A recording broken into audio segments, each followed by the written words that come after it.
Park Pulse and the Unpacked podcast. End of plugs. The way I do panels is I do them until they stop being interesting. And what that means is, once I go, any more questions, and you guys are, it's kind of like an auctioneer. There's like, in my head, I'm like going once, going twice, Linda Larkin, thank you, bye. That's it. So, yeah, so keep the questions coming and then we'll have a lot of fun. But, you know, if you don't, then I'll just start asking weird questions like, who does your hair? This is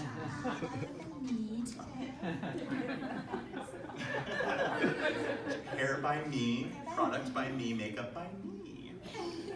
Are you guys all ready to get started? I think we're ready to get started. We have a fun group. Yeah. Is everybody awake? Yes. Good, because she's wide awake. I am. This is the only panel I'm hosting today, so you guys get all of my energy today. And we're going to start the panel. So please give a big MouseCon welcome to Linda Larkin. Thank you. I love it. Who can name a Linda Larkin role? Okay, give me another one. It's the obvious one. What's the obvious one? That was the obvious. Oh yeah, that's the obvious one. I think it's hard to come up with. I'm waiting to see who's trying to get IMDb ready.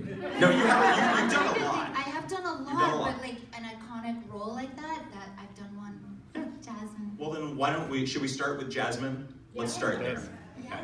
Well, actually, no. Let's go a little further back. Oh. Tell me about when you were born. I don't remember it. First words. Where did you grow up, for starters? I grew up in Minnesota. It's. Any Minnesotans here? I know there's Just you. one. My mom.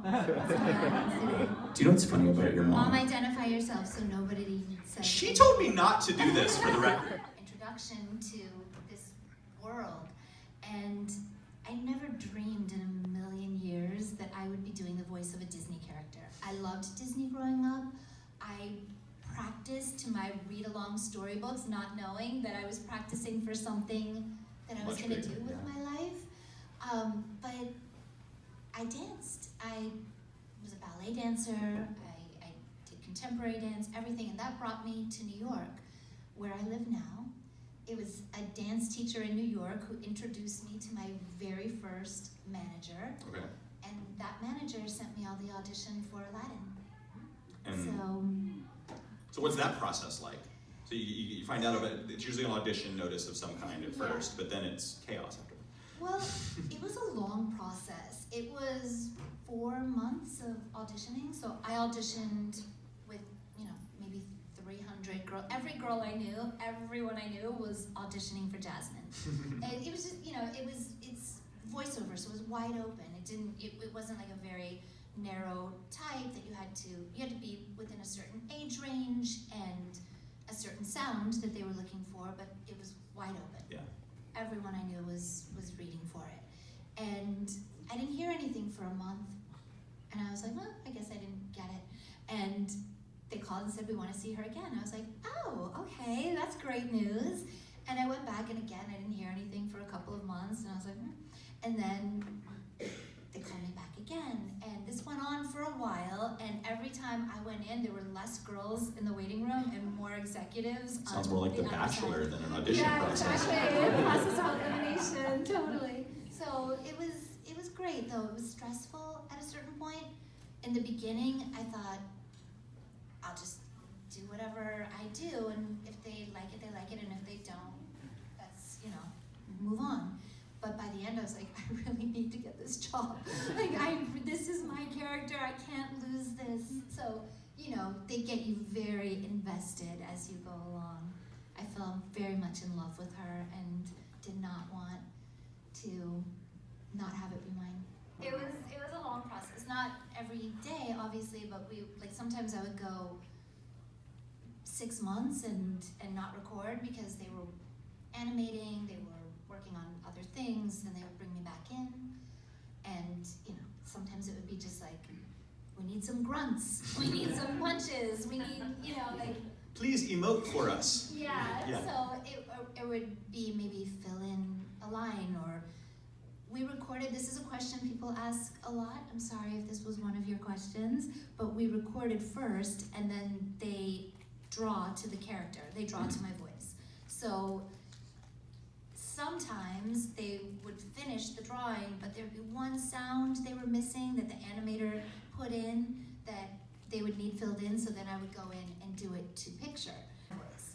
Right. And then a couple of things were spoken to picture. To match the voice. Which is, that's Stressful. That's hard. I mean, it's not stressful, but it's a skill. It does, you have to really, like, get it. It takes a minute. You don't get it the first time usually. It's like they put beeps in your ear and you have to speak right at the very second that the picture, it's interesting. Yeah, to get it to match up just Yeah. right Yeah. in post, because they can only squish the voice or move it around to just a little bit, but anything beyond that, it distorts it. So, Right, yeah. and technology now is Then you're like, Raja. different. Yeah, exactly. Yeah. And technology is, it's just, different now than it was 25 years ago, so there was that too. Was it digital recording at that time, right? Or was it tape in those days? Couldn't have been tape. Hey, I think it was tape. I think the very first audition that I went in, it was cassette tape. Raise your hand if you remember cassette tapes. Oh, Okay, we're safe. okay. We've got Safety in numbers. We've got some OG Aladdin. For sure. We do. I don't know if the person is here, but I saw an original VHS today. Is the person with the VHS in the room? The VHS was here. I was like, oh, I love this. So, Front row. What was it like working with Jasmine in the video games like Disney Infinity, Kingdom Hearts, and yes, did you that's actually great. meet Tetsuya Nomura or Yes, Shinji Hashimoto? yes, And I what had were they the like? whole team from Square Enix. the original, what is it called, Square? Square Enix. Yes, so that the team came to New York to record me. So I was like, that was a long process. Recording Kingdom Hearts was intense. It was, we felt like we were doing the whole movie all over again and then some. It was really, really, it was great. It was a lot of work. I loved doing Same with the it. Return of Jafar and hopefully I might hear you do King of Thieves in the future. Yeah, you haven't seen King of Thieves yet? I have seen it. I'm just saying I hope the next Kingdom Hearts game might feature Oh. that. Oh, That'd be there you go. great. Heart's key up right there. Yes. Or you were just showing off the key? No, I have a question, but this makes it Yes. easier. So, of all the Kingdom Hearts projects you've been involved in, which has to be your favorite out of all of them? Well, I was in Kingdom Hearts 1 and 2, Right. and What's your someone favorite? asked me about, I think probably, I like them both equal, I'm not being political. They're really, like, excellent. So I don't play, but recording, I really love doing both of them. Have you played? Like, have you just been like, let me just check this out? I've never played it. I don't know, like, it's, that world is, like, I don't play video games. I don't really know this thing that everyone loves, but my experience recording it and working on it and then meeting people that are Kingdom Hearts fans, I'm like, oh, that's a whole new world. No pun intended. Ba-doom, boom, boom. For Aladdin, for Jasmine. No, totally. Yes. We should do a panel at MouseCon next year where we get a bunch of Kingdom Hearts voice actors that have never played video games to play Kingdom Hearts. Oh my Wouldn't that be gosh. fun? That is such a great I am putting idea. that out to the universe. Steve, book it. Let's That do is it such a great idea. next year. Yeah, I- we're just sitting my- down with this controller and go, okay, go. So funny. Or pair you up with a fan who can help you learn it. Yes. What was your favorite part working with Scott Weinger from Full House? Scott Wenger is a dear friend of mine. I met him before the original Full House. He was cast as Aladdin, and he was doing another TV series. He was like brothers with two other teenagers and a dad. I don't remember the name of the show, but he was cast in Full House, and he brought DJ to the premiere of Aladdin. So he is a wonderful person. I love his family, his mom, his brother and sister. He's very dear to me to this day. What's it, when you mentioned that, I know that with these Disney characters and with a lot of Disney characters, there's a singing voice Oh, and then a yes. speaking voice. One of the ones that blew my mind was when I found out that Jack Skellington had a different speaking voice, and I was like, wait, what? So Kristen Humperdinck? What are we doing? So you and Scott were the speaking voices. We were, and we really were the first to separate the speaking and singing voices. Oh, okay. It had never been done for a princess. It had never been done for a lead character. And when I was cast as Jasmine, there was no song. Jasmine had a little bit smaller part, and it was really Aladdin's story, and there was no song, or I would have never auditioned for it because I wasn't a singer. And Aladdin had songs, but they knew early on that Scott did sing, and they were like, you know what, we're gonna find someone who's more of a Broadway singer, and they brought in Brad Kane. He was wonderful. He was wonderful, wonderful. And Scott, because he already wasn't singing, when they added a song for Jasmine, they said, do you sing? And I was like, oh no. I was excited that they added a song, but I was like, this is not gonna work. And they said, you know what, we've already got someone singing for Aladdin, we're gonna find someone to match your voice. And I've said this before, but it's worth repeating, the entire time that we were recording, after the song was recorded, I thought, when I go see this movie, it's not gonna be my voice. They are gonna figure out at some point that Lea Salonga can speak.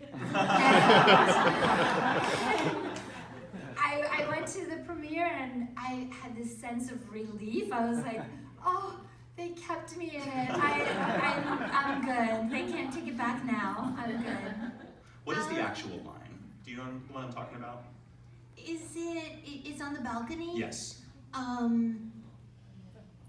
Like, you know the controversy I'm talking about, right? Yes, I do. It's not true. Urban legends. It's It's not urban true. legend. It is First of all. not true. We can debunk it. Because I know what I recorded. You said it. Yes, Right. yes. So Robin improvised a lot of stuff that you'll never hear. But I didn't. Anything I said, I remember everything I said, and it was not anything that they couldn't use in the movie. I remember the scene. I don't remember. Yeah, it was the like line. it was. You really had to be reaching to make Yeah. something out of that. Yeah. Yeah. So I think that the moral of that story is Disney does not actually try to find stuff they can sneak off in the movies and have anybody. Because now with frame-to-frame digital and Oh it's, yeah, you can't the get away with audience anything like is that. savvy. Yeah. Or real. More audience questions. Who do we have? Way in the back. Oh, I with see the- Nikki hand. Yeah. What are your thoughts on the remake, the Aladdin remake? Oh, good one. That's a great question. So I loved it, and I'm gonna tell you, I was scared. When I went to watch it, I thought, I hope I like this movie because people are gonna ask me for the rest of my life, and I need to be honest. And You could just be like, it's terrible. Next question. I really you would know if I didn't because it would show, and I thought I really hope I do, and I saw it with Jafar. We went to a special screening in New York, and we sat next to each other. We were both like nervous, and With original Jafar. original Jafar, Oh, that's cool. who's also current Broadway Jafar. Wow. See, I didn't know that. Yes, That's Jonathan amazing. Freeman. Wow. Yep. So we went on a Monday night because he has Monday nights off. They scheduled a screening that he could go to, and we were both so relieved when we saw the movie that we actually enjoyed it. It was so fun. It was its own thing. It really, I felt held up to the legacy that we had started and brought it to today and to a new audience, and it was really fun. We loved it, and I loved Jasmine. I just thought she was wonderful. That song, Speechless, I was like crying. It was so great.